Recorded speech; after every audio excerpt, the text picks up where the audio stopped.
On today's show, the defensive teams have been announced. There are two Bucks that were listed, but not Giannis. And then Giannis tweeted after, which brings us to the question, are we in for a Giannis revenge season in 2023-2024? Also, the Bucks organization from the wider media, the national media, the pressure is mounting. But if you're a Bucks fan, is that actually a good thing? We've got a bunch of interesting conversations to get into today. So let's get started. You are Locked On Bucks, your daily Milwaukee Bucks podcast, part of the Locked On Podcast Network, your team every day. You are Locked On Bucks. My name's Kane Pittman. You can see and hear me on this show Monday to Friday, and also find my work over at ESPN alongside me from the Bucks Radio Network, Justin Garcia, for today's episode that's brought to you by the Game Time app. Create an account. Use the code LOCKEDONNBA for $20 off your first purchase. Last minute tickets, lowest price guaranteed. We thank everyone for making Locked On Bucks your first watch or first listen of every single weekday, including right through the offseason, a bunch of different guests we're going to have along the way, including yesterday, Darian from Locked On Clippers. But we're going to try and go through a bunch of different shows with different coaching candidates that might be in the mix as the Bucks continue to work through this. So make sure you stick with the show, subscribe, drop a like and comment as well. It's free to do. It really does help us continue to grow the show, even through the offseason, which we love. You never know.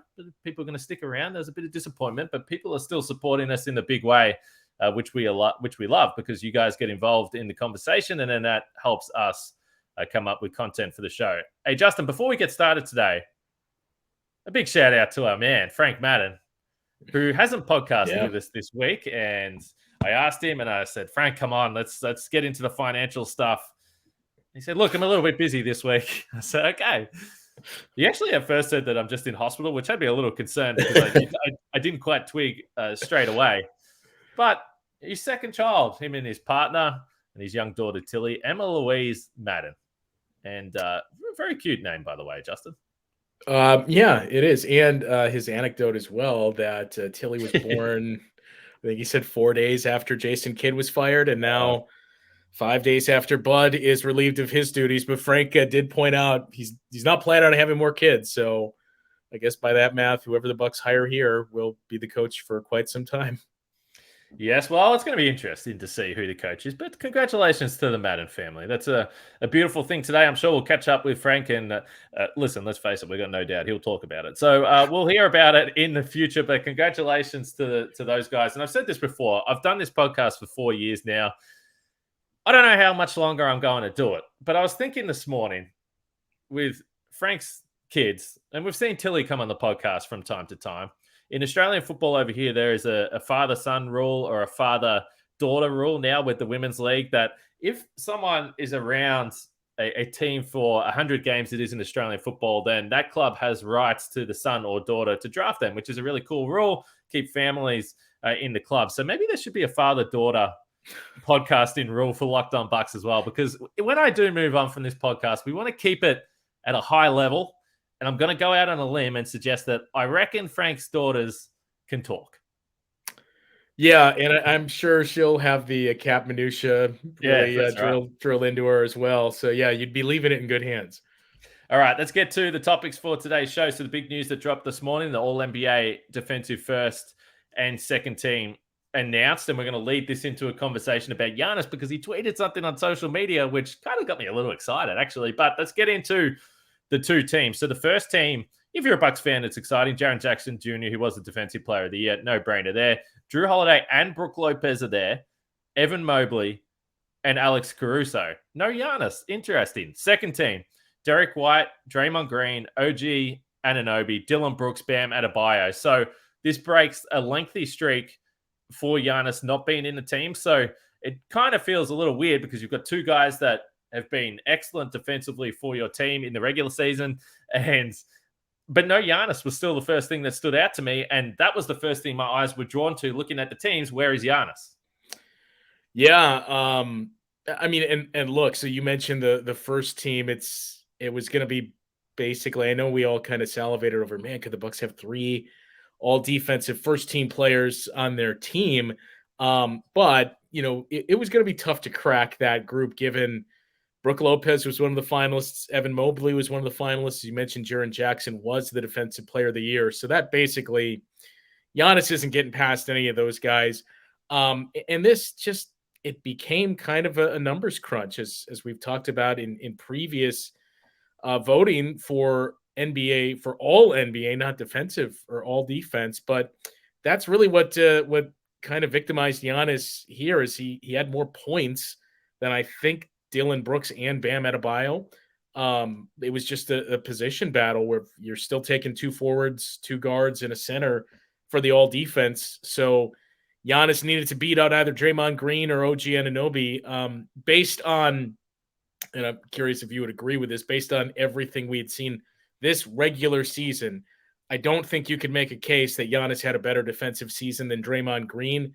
OG Anunoby, maybe it's a toss-up there, but I think, and you always kind of have to be careful when you say this, because it's not necessarily criticizing Giannis. I think he was better defensively in previous seasons. So if there was a year that he was unfortunately going to be left off the group, I think it's fair that it was this year. Maybe. I was pretty strong on this through the back end of the season, and I know this isn't the conversation we're having, but we did all the straw polls. I would have thought that Giannis, based on the context of the regular season, I thought he would have been the MVP. And you're right, he did get 16 first place votes here, and the total points, yeah, he was ahead of some of these guys that made the second team. I'm going to be honest, and this isn't about the way these players defend individually. Brook Lopez, I thought, was a lock.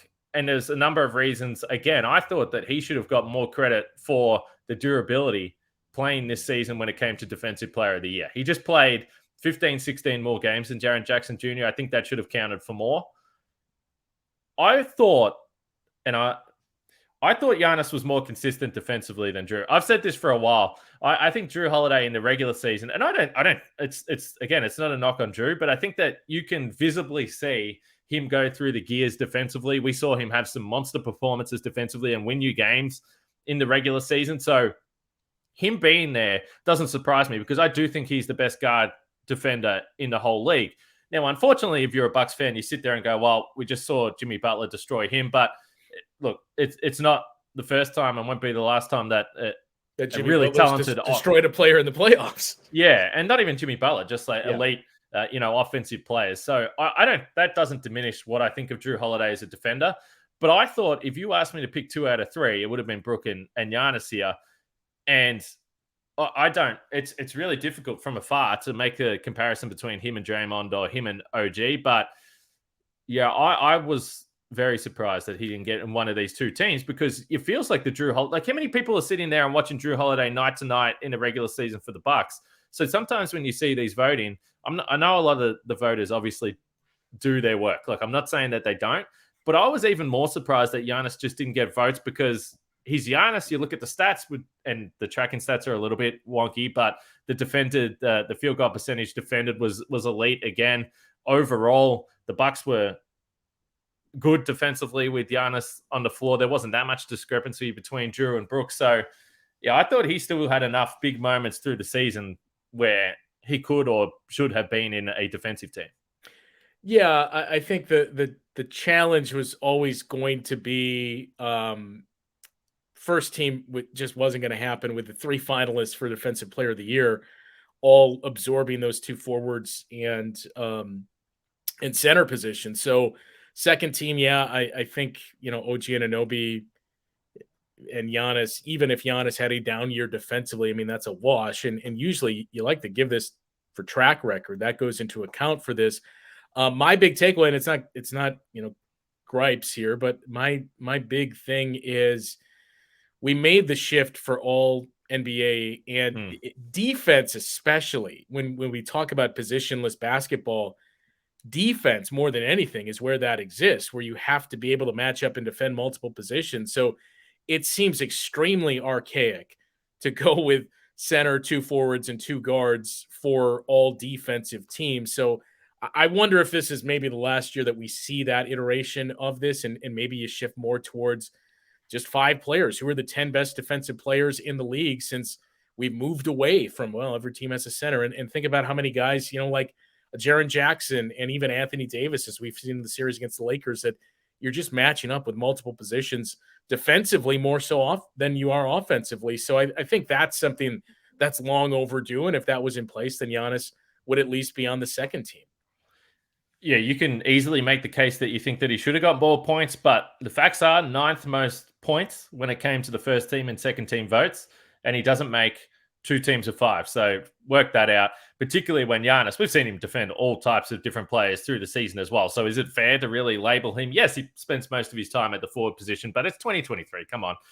This is ridiculous. And perhaps the other last point I'll make on the defensive teams is if you're really voting and you're looking at this and you're saying, okay, 3 Milwaukee players out of 10, I think that it probably came down to, and again, I think Jrue is the best guard defender in the world, but I think it probably came down to, geez, there are a lot more bigs that are great defensively than guards right now. Like some of the guys like Caruso is the first team, it's fine. But I think that a lot of people just instinctively would have voted Jrue, and then they probably get there and think, well, Brook Lopez, Defensive Player of the Year finalist. I don't think we can have 3 Milwaukee Bucks players in 2 teams. That was what I was going to get to as well, is if the Bucks had 3 out of 10 players, like, you better finish the season the number 1 defense. I know they were there for a while, but they finished I think 4th overall. Down the stretch, we saw it falter quite a bit, and especially in the playoffs. So if you're going to have 3 guys on those 2 teams, you need to be the best defense in the league, and really by a wide margin. That just wasn't the case.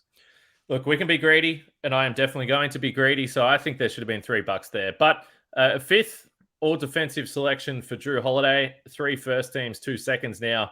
And Brook Lopez, his second one, and his first team there, which I think was well-deserved as well. So I would have had Giannis there, but he wasn't. But then Giannis did tweet not long after that. So we're going to get to that next after we talk about the Game Time app. I mentioned it right off the top, sponsor of the show today. But forget planning months in advance. Game Time has deals on tickets right up to the day of the event.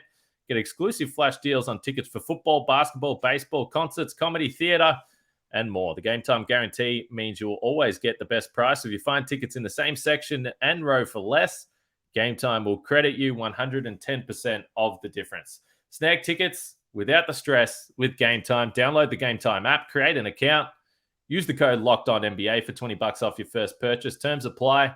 Create an account and redeem code LOCKEDONNBA for $20 off. Download Game Time today. Last minute tickets, lowest price guaranteed. Plenty still coming up on Locked On Bucks over the next few weeks as the offseason rolls on. Coaching conversation, obviously the main one, front and center. But free agency is going to come around pretty quickly here, about 6 weeks, and obviously it's going to be a pretty interesting period for the Bucks. So we appreciate the support to the everydayers. Stick with us. Lots of cool stuff to come. Subscribe, drop a like, comment, all those things. Support the show. We appreciate it. So Giannis tweeted after this, and before I say anything, let me just ask you, and I'm going to pull it up for the YouTube viewers, but I'll read what he said. But it's just a photo of Giannis sitting courtside. He said, "I'm tired of the disrespect. I'm coming." What did you think when you saw this tweet? Because this isn't really the typical way Giannis goes about it. He normally stays pretty silent and in the background. Yeah, it was kind of surprising for that reason. And I you immediately wondered too, like, is there something else here? Like maybe this is a joke and it's about something not even basketball related. So I was a little surprised because that's not typically how Giannis handles his business. I've seen fans already, great motivated Giannis, and we're going to have that season incoming, which if that's the case, great, because we've seen Giannis fueled by motivation and what that's done for the team in the past. I had to read the tweet a couple of times and the Instagram post too, to like, wow, I can't believe he actually said this. Yeah, I like it. And this was the interesting thing out of the press conference that got spoken about so much. The thing that I liked towards the back end was him talking about this fueling him all summer, him being open about the fact that it was the worst postseason the team had since he'd been around. So I think motivation is going to be pretty high.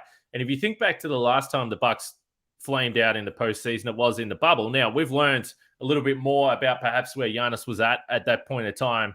So it feels like he's in a different point of his career. But yeah, I think that he'll be fueled. I think he'll be motivated. I think he'll be rejuvenated, whether it's a new coach or maybe some of the changes they have on the roster as well. And we've spoke about it a lot, about the idea of disrespect. What is disrespect? I'm not sure. Yeah. But the voting for these awards and the way it goes, and the idea that as I said, with the defensive teams that Giannis didn't like. It is pretty bizarre that he was an MVP finalist. Obviously, he had a great scoring year by the points per game and all those types of things in the way he was able to score there. But he's always been known as one of the more fearsome defenders as well. So the fact he didn't get those votes is fascinating to me, and maybe there's reasons for that. He really wasn't close in the MVP, despite he was a finalist, and I've spoken about that. I think it was ridiculous. I don't think Embiid should have won that clearly. But I think there has to be a part of him going, all right, you can write me off and you can write us off, but we've seen you do that before. So I'm fascinated to see the approach and what it looks like for him, including an offseason that, as we've discussed, might include the World Cup. I mean, it might be a busy offseason for him. Well, it might include the World Cup. It's certainly going to include, you would think, learning a new system and adjusting to a new coach as well. Like, even if Charles Lee gets the job, there's going to be tweaks, because I'm sure that's part of the conversation too of, look, we want to keep some of those principles and we certainly want that culture and everything else, but we need to change some of these other things here. So it could be a very busy offseason for him. You do have 5 months, which is the good news, kind of the good and the bad, that he said, worst experience in the playoffs that gives you extended time off here. He's never shied away from it, but the thing that surprised me the most was when you do something like this, that starts to put a target on you. If you're going to make those comments in the offseason, you better be willing to back it up. And we haven't seen him run from that. I don't necessarily think this was about the all-defensive team. That I think this was just kind of a culmination of everything, that it just coincided with the day that the all-defensive teams were announced. But I think this is hearing for 2 weeks what he had to hear about his team getting bounced in the first round in 5 games. First time that's happened to a 1 seed. He's probably heard the chatter too of how game 5 ended and his performance at the free throw line, what things looked like down the stretch. So I don't think this was just about not being one of those 10 players. I think this was kind of everything I've heard for the last, not even 2 weeks, but really, during that first round series as well. This is everything I've heard since mid-April. This is what I'm kind of speaking out against right now. Yeah, I do like it, though. I think it's exciting if you're a Bucks fan, because the one thing that we have seen with Giannis over the years, he always comes back bigger, better, stronger, and brings something new to the table. It was interesting. That's the hair this year. Yeah, well, that's interesting. And let us know in the comments, what do you think that Giannis did bring this year? Because it was interesting. Obviously, scoring, as we pointed to from the raw numbers, went to a new level there. There were some different challenges. He also did go to Eurobasket in the offseason. So it was a different type of offseason, and that was still something, which is why with the World Cup is going to be important to him. But yeah, I don't think, and again, I can't get through a podcast at the moment without saying I'm a Bud defender, but I do think that there's something exciting if you're a Bucks fan about a new voice, perhaps opening up some different things, some untapped potential that might be lurking behind, and maybe just the mental rejuvenation for Giannis and some of these guys that have heard the same player for a while. So I think it is exciting.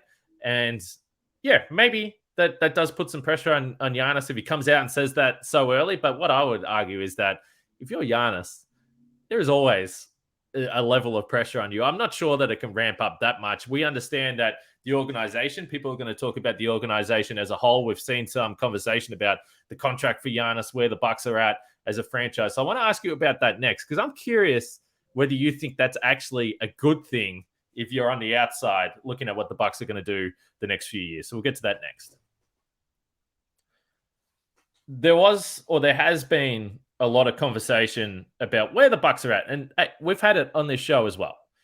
The lack of real flexibility when it comes to assets, the salary cap situation. You've had a change of ownership. Now you've got a change of head coach. I think everyone's looking at the Milwaukee Bucks from the outside and just curious about what direction they're going to go down. It got pointed out to me in the YouTube comments about the fact that Bud still had a couple of years left on his deal. So we talk about the money that the franchise is spending. For them to continue to contend, they're going to have to spend. Yeah. And I don't think that there's different things that have happened along the way, like PJ Tucker, obviously. But I don't that they made that move, but then it's not like they stopped spending. They kept on spending. So in the last few years, this has been a franchise that's been willing to spend more than I would have ever imagined for a small market. Now, clearly they can afford it. So I'm not asking for anyone to stand up and give them a round of applause. But I like the idea.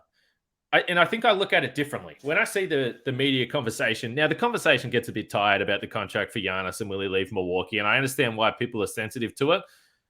But I also kind of look at it and say, yeah, I want the pressure on the franchise. I want them to know, and I'm sure that they do. I'm sure they don't need reminding, but I don't mind a little bit of external pressure about, hey, you've got to keep making these moves, spending money, and ultimately putting a program together and a team around an absolute all-world superstar to give him the best chance of winning a title, or maybe he will leave.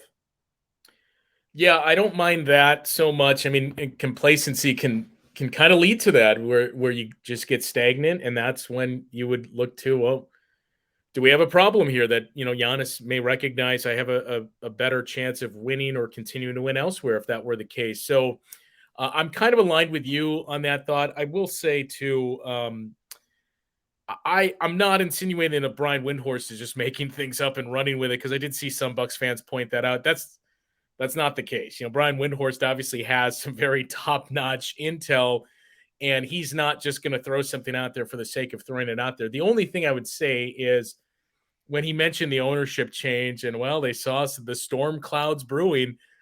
Yeah, that wasn't just it came to be the spring, and we started to think, well, what's the long-term future of this with Giannis? So maybe I should get out and sell here. That Mark Lazar was thinking. I mean, this isn't like going to IKEA and buying a new desk. This is hundreds of millions of dollars that we're talking about. So this is a long-term process. And we started to hear those rumblings a year or so ago that this was starting to happen. So I would point that out, but I do agree that, it's probably not best for this team in trying to appease him to just kind of take it easy. So to have that external pressure and to know we have to continue to field a competitive team. John Horst has done a good job the last couple of years with limited assets, but now you're going to have to lean on him even more because you don't have a first-round pick until 2027. You got 2 pick swaps out there in the next 2 years. You got 1 pick that's going out the door as well. And, this summer, your draft pick is the last pick of the NBA draft. So there's not a whole lot of assets to work with in the short term. And even, in terms of things like when that new CBA gets phased in and what that means for the Bucks, can they give out a taxpayer mid-level exception?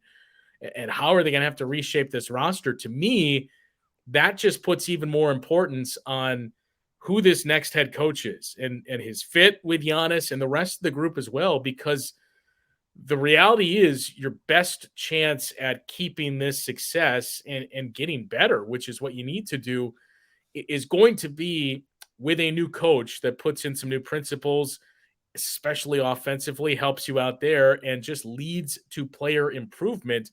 Because again, barring something massive, there just isn't that easy fix out there for the Bucks that I would be stunned if this group wasn't largely the same, especially with that core 4 and just some tinkering done on the margins. But this is really coming down to, here's the new coach, here's how we're going to play, and here's what we're going to do differently.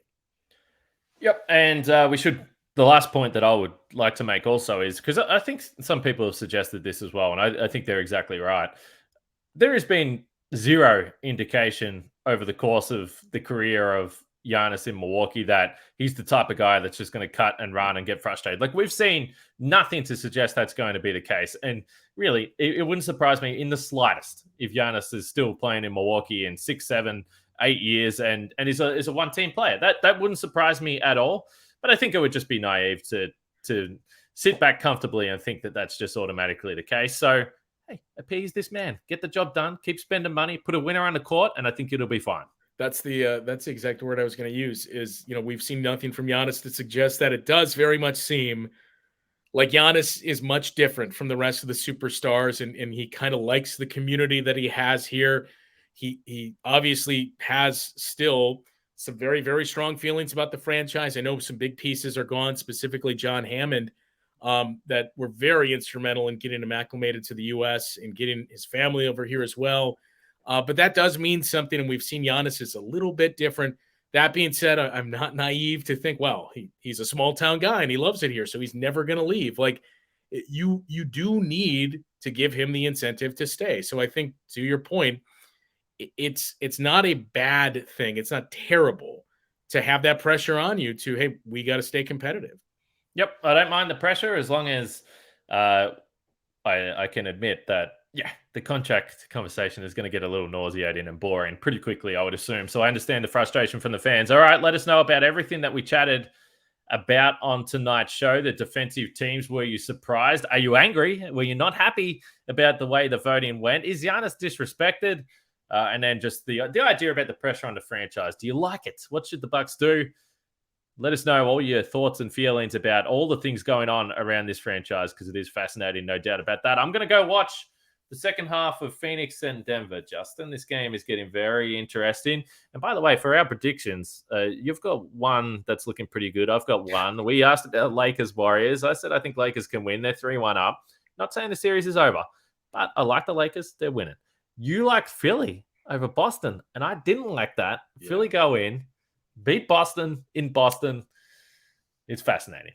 I not only that, I still like Philly all the way to win the title here. It just kind of feels like their year. And again, not getting past Miami, knowing you can't look ahead because look what happened with the Bucks as the 1 seed. But you would have had a Knicks team that does not look to be one of the top tier playoff teams. And it robbed us of the potential for finally getting a Bucks versus Sixers matchup in the playoffs. And in this case, it's still some work to be done, but in this case, would have been for the right to represent the conference in the finals. That is one of the saddest parts of this first round flameout. Yes, very upsetting. Let's end the podcast on that very dour and not fun note. We will be back tomorrow, though. A couple of podcasts over the next couple of days to wrap up the weekend, then we'll continue to roll through next week. Let us know what you want to hear, or keep letting us know what you want to hear. The comments have been great on YouTube. But subscribe and like wherever you listen to your podcasts, and we will catch you all tomorrow.